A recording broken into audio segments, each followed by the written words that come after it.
দিনবোৰ যে ইমান সোনকালে যাব লৈছে বছৰটো শেষ হ'ব হ'লেই 4 মাহে আছে সেইদিনাখন জানুৱাৰী সোমাইছিলে আজি দেখিছোঁ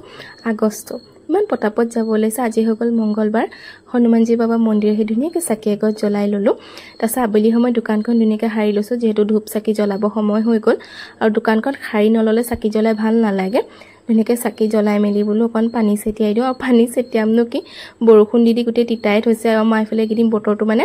ৰ'দটোতো নাই আৰু বৰষুণটো মানে একদম চিপচিপকৈ দিয়ে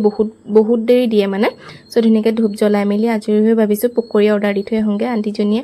বনাই থ'ব আজি বোলো পকৰি ঘৰলৈ লৈ যাম মাহঁতেও আৰু পকৰিকেইটা আণ্টিজনীয়ে বহুত ধুনীয়া বনাই খাই ভাল লাগি যায় চ' ঘৰ আহি পালোহি ধুনীয়াকৈ চাহে পকৰিয়ে খাই লৈছোঁ ৱেডাৰ ডিমাণ্ড যিহেতু তাৰপিছত ভাবিলোঁ অকণমান খোজ কাঢ়িম কিন্তু বৰষুণ যাক আকৌ আহিলে আজি খোজ কঢ়াও নহ'ল আৰু আজি ভাত একদম ধুনীয়াকৈ নিৰামিষ আছিলে খাইব অকণমান ইয়াকো লৈ গ'লোঁ বৰষুণটো যিহেতু অকণমান কমিছিলে তাৰপিছতে ভাত পানী খাইব মোৰ ফেভৰেট চিৰিয়েলখন নাচালে মোৰ টোপনিয়ে নাহে বাৰু আজিলৈ আহিছোঁ বাই বাই